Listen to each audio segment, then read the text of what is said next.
Assalamualaikum warahmatullahi wabarakatuh.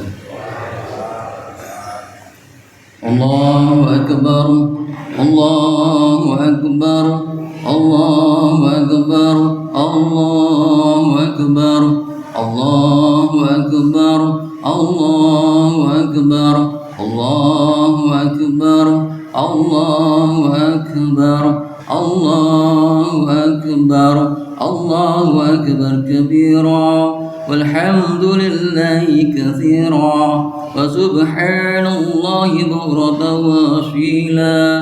La ilaha illallah wahdahu sadaqa wa'dah wa nasara 'abdah wa 'azza jundahu wa hazama al-ahzaba wahdah. La ilaha illallah wa la na'budu illa iyyah mukhlisina lahu ad-din walau karihal kafirun. La ilaha illallah wallahu akbar, Allahu akbar walillahil hamd.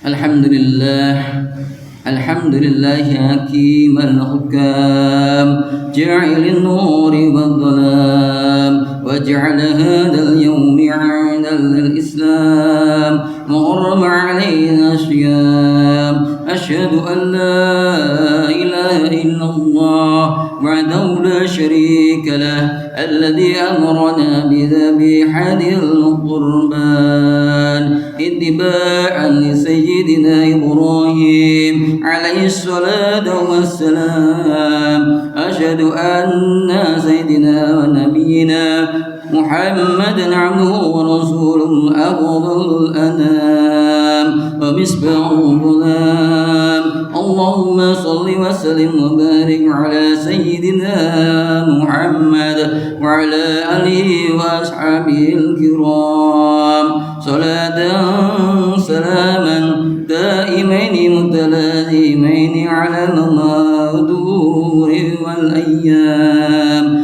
Amma ba'd, fa ya ibadallahi ittaqullaha wa ati'uhu wa kabbiruhu takbira.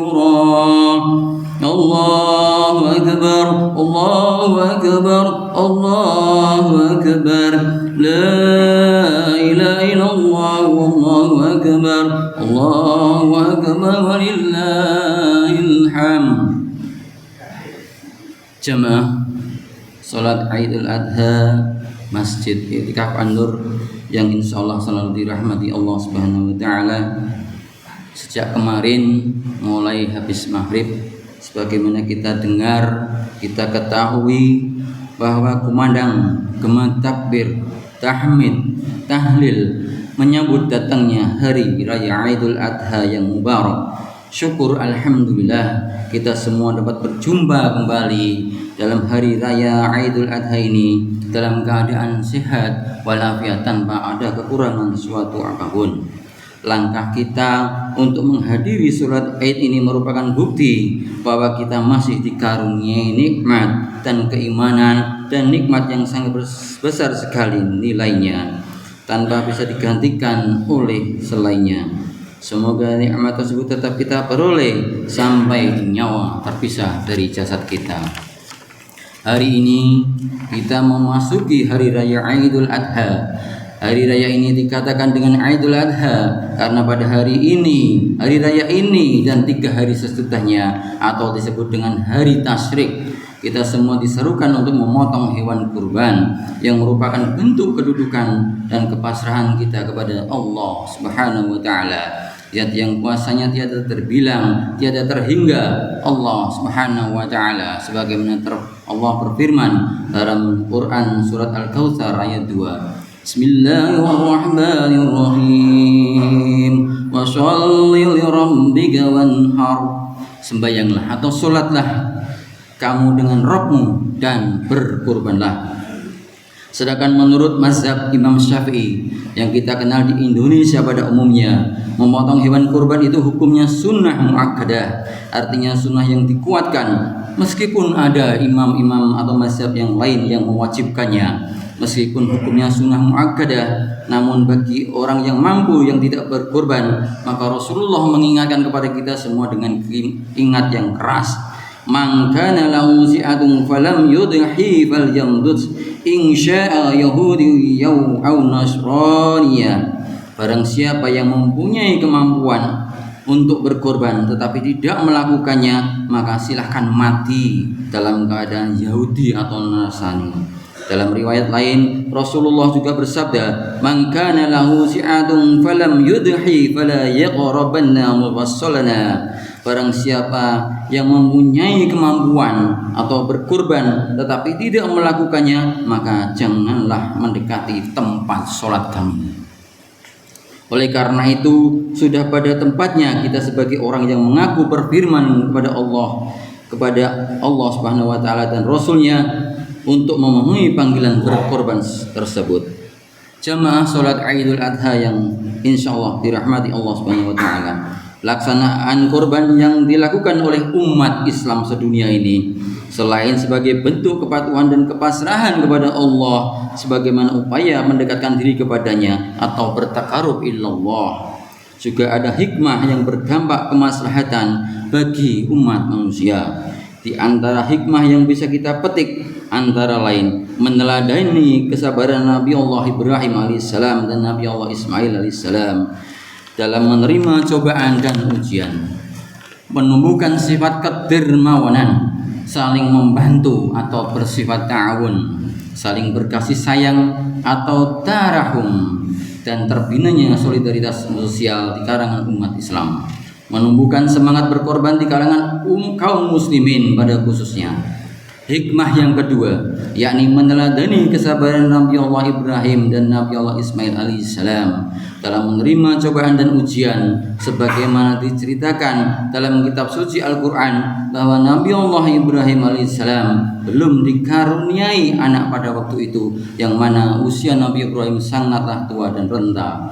Belum dikaruniainya, dan senantiasa Nabi Ibrahim selalu berdoa agar berkeinginan tersebut dikabulkan oleh Allah Subhanahu wa taala, sebagaimana termaktub di dalam Quran surat As-Saffat ayat 100. Bismillahirrahmanirrahim. Rabbi hamdi minas sholihin. Wahai Tuhanku, berilah aku putra yang soleh. Akhirnya Allah Subhanahu wa taala menjawab dan mengabulkan doa beliau setelah sekian lama. Namun setelah beliau memperoleh seorang putra, dan putranya itu di kisaran umur 9 sampai dengan 11 tahun, Allah Subhanahu wa taala memintanya kembali untuk dijadikan kurban sebagai bentuk persembahan. Tidak mudah bagi seseorang yang sudah sekian lama menumbuhkan seorang anak, tapi setelah anak itu lahir dan di usia yang sedang lucu-lucunya diperintahkan untuk mengorbankannya. Secara manusiawi perintah tersebut sulit untuk dipenuhi, tapi Nabi Allah Ibrahim tidaklah demikian. Perintah tersebut diterimanya dengan penuh ketaatan dan kepasrahan. Sikap tersebut muncul karena keimanan yang total kepada Allah Subhanahu wa taala bahwa semua perintahnya tidak lain adalah untuk kemaslahatan umat manusia, bahwa semua yang ada pada diri manusia tidak lain pada hakikatnya adalah milik Allah Subhanahu wa taala. Apabila Allah memerintahkan untuk mengorbankannya, maka pada hakikatnya itu adalah pengembalikan sesuatu yang dititipkan umat manusia dan dikembalikan kepada pemiliknya, yaitu Allah Subhanahu wa taala. Sebelum melaksanakan perintah tersebut, Nabi Allah Ibrahim selalu merundingkan kepada anaknya, yaitu Nabi Allah Ismail alaihissalam. Sebuah contoh mulia bagaimana orang tua bermusyawarah dulu kepada anaknya terhadap sesuatu keputusan yang akan berakibat dan berdampak pada anak itu sendiri. Sebagaimana termaktub di dalam Quran surat As-Saffat ayat 102. Bismillahirrahmanirrahim. Falamma balagha ma'ahu sa'ya qala ya bunayya inni ara bil mala'i anni adhabuka fanzur madha tara. Qala ya abdi if'al ma tu'maru satajiduni insyaallahu minas sabirin. Maka tatkala anak itu sampai usia remaja, ia berkata, "Hai anakku, sesungguhnya aku melihat dalam mimpi bahwa aku menyembelihmu, maka pikirkanlah apa pendapatmu." Kemudian Nabi Allah Ismail menjawab, "Hai bapakku, kerjakanlah apa yang diperintahkan kepadamu. Insya Allah kamu akan mendapatiku termasuk orang-orang yang sabar." Sungguh sangat mengagumkan seorang ayah yang sanggup menjalankan perintah, mengorbankan anak satu-satunya yang sudah didambakan kelahirannya sekian lama. Lebih mengagumkan lagi adalah sikap anak tersebut yang penuh keyakinan dan kesabaran mendorong ayahnya untuk menjalankan perintah tersebut, meskipun itu artinya mengorbankan nyawanya. Ketika kepasrahan dan ketundukan yang luar biasa dari Nabi Allah Ibrahim dan Nabi Allah Ismail alaihissalam dalam menerima perintah tersebut, rupanya itu merupakan ujian dari Allah kepada mereka berdua. Maka tatkala mereka siap untuk melaksanakan perintah itu, Allah menggantikannya dengan seekor domba yang besar, sebagaimana termaktub di dalam Quran surat As-Saffat ayat 103 sampai dengan 107. Bismillahirrahmanirrahim. Walamma aslama wattalahu liljabin wa nadainahu ay ya Ibrahim qad saddaqta ar-ru'ya inna kadzalika nazil muhsinin inna hadha lahuwal balagul mubin wa dainahu bi dzibhin 'adzim. Tatkala keduanya telah berserah diri dan Ibrahim membaringkan anaknya di atas pelipis atau pipinya, nyatalah kesabaran keduanya, dan kami panggillah dia, "Hai Ibrahim, sesungguhnya kamu telah membenarkan mimpi itu, sesungguhnya demikianlah maka kami memberi balasan kepada orang-orang yang berbuat baik. Sesungguhnya ini benar-benar suatu ujian yang nyata, dan kami tebus anak itu dengan seekor sembelihan yang besar."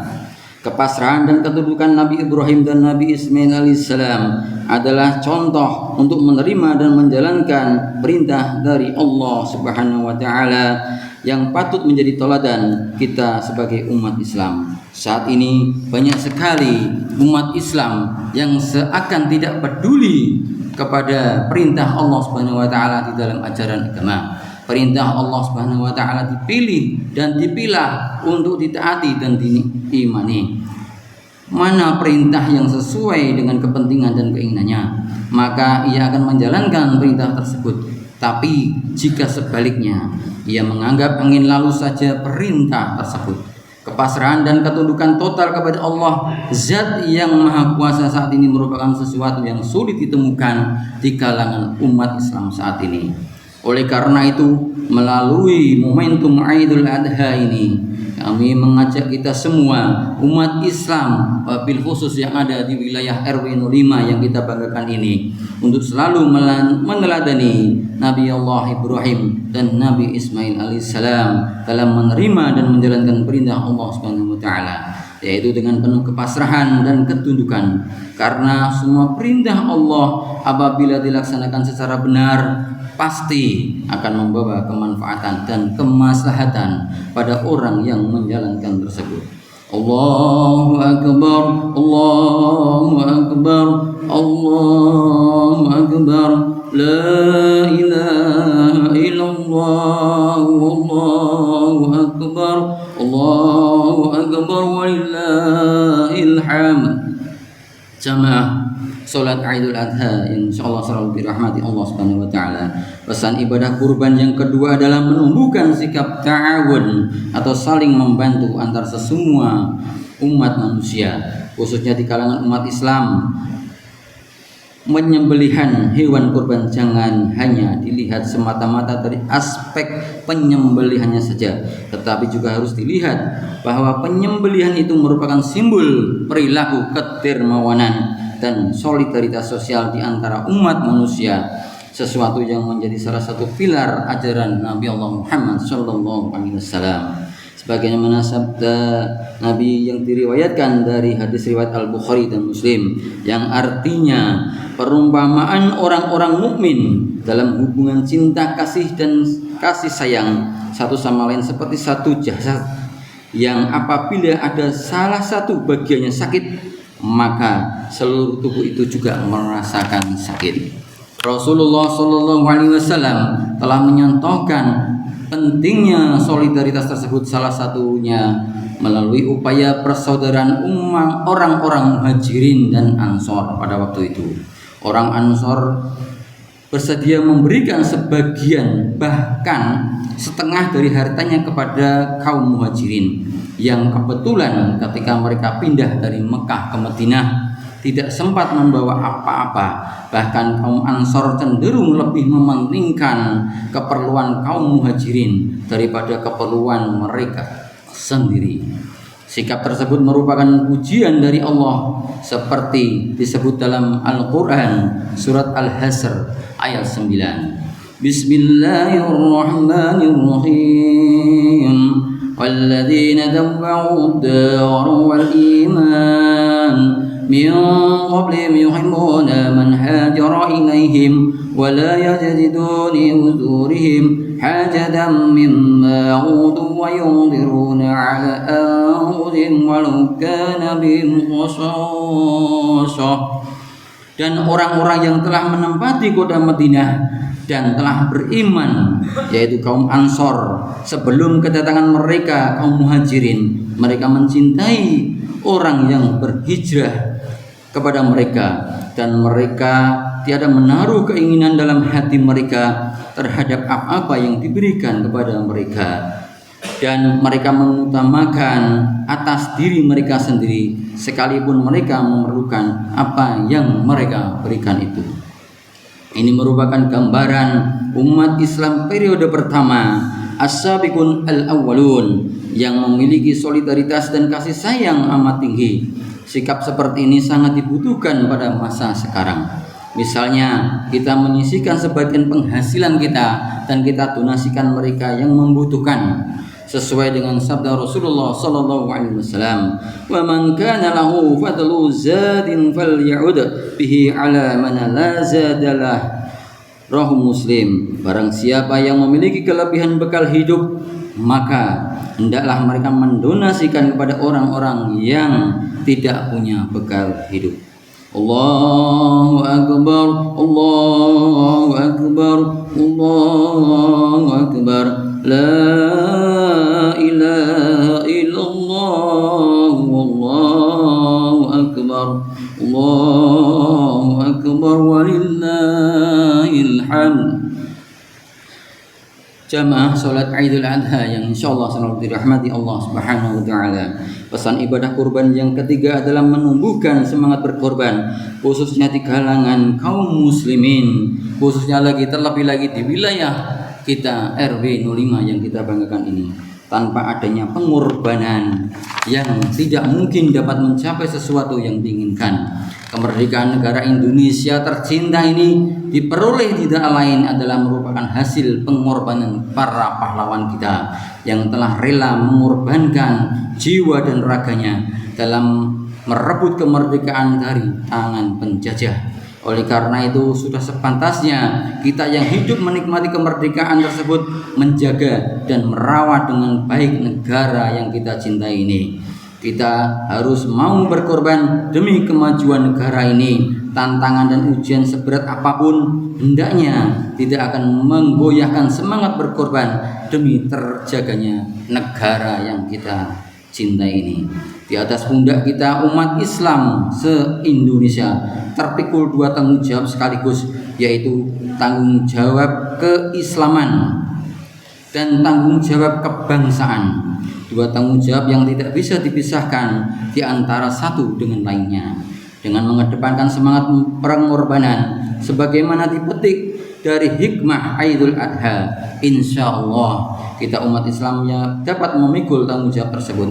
Amin, amin ya rabbal alamin. Inna ahsanal kalami kalamullahil malikim na'am وبه يهتدي المهتدون. أعوذ بالله من الشيطان الرجيم. يا أيها الذين آمنوا ادخلوا في السلم كافة ولا تتبعوا خطوات الشيطان إنه لكم عدو مبين. بارك الله لي ولكم بالقرآن العظيم ونفعني وإياكم بما به من الآيات وذكر الحكيم فتقبل الله مني ومنكم تلاوته إنه هو السميع العليم. أقول قولي هذا وأستغفر الله العظيم لي ولكم ولسائر المسلمين والمسلمات والمؤمنين والمؤمنات واستغفره إنه هو الغفور الرحيم.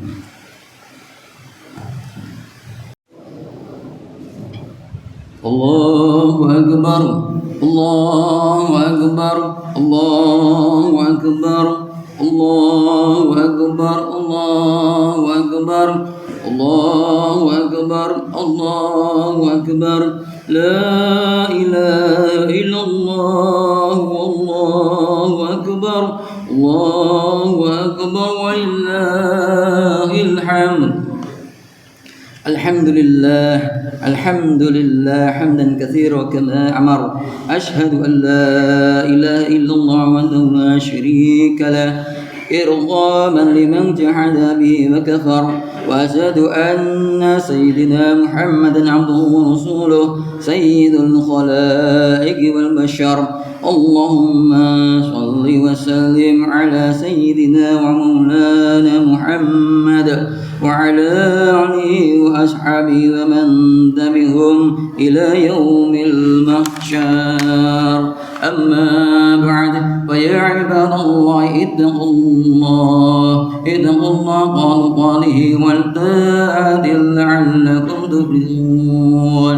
وقال الله تعالى في كتابه الكريم أعوذ بالله من الشيطان الرجيم إن الله وملائكته يصلون على النبي يا أيها الذين آمنوا صلوا عليه وسلموا تسليما وعلى آله وأصحابه ومن تبعهم بإحسان إلى يوم الدين وعلينا معهم برحمتك يا أرحم الراحمين. اللهم اغفر للمسلمين والمسلمات والمؤمنين والمؤمنات الأحياء منهم والأموات إنك سميع قريب مجيب الدعوات ويا قاضي الحجات. اللهم انصر الإسلام والمسلمين وأهلك الكرة والفاجرة والمشركين برحمتك يا أرحم الراحمين. ربنا ظلمنا أنفسنا وإن لم تغفر لنا وترحمنا لنكن من الخاسرين. ربنا لا تزغ قلوبنا بعد إذ هديتنا وهب لنا من لدنك الرحمة إنك أنت الوهاب. اللهم ادفع عنا الغلاء والبلاء والوباء والغش والمنكر وسيوف المضربة وزدائد المنيحات ما ظهر منها وما بطن من بلدنا إندونيسيا وفلسطين خاصة ومن بلدان المسلمين إنك على كل شيء قدير. اللهم أرنا الحق حقا وارزقنا اتباعه وعلى الباطل باطلا وارزقنا اتباعه. ربنا آتنا من لدنك الرحمة وهيئ لنا من أمرنا رشدا. ربنا آتنا في الدنيا حسنة وفي الآخرة حسنة وقنا عذاب النار. آمين يا مجيب السائلين.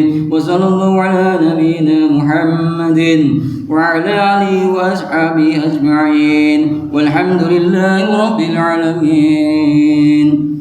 Assalamualaikum warahmatullahi wabarakatuh.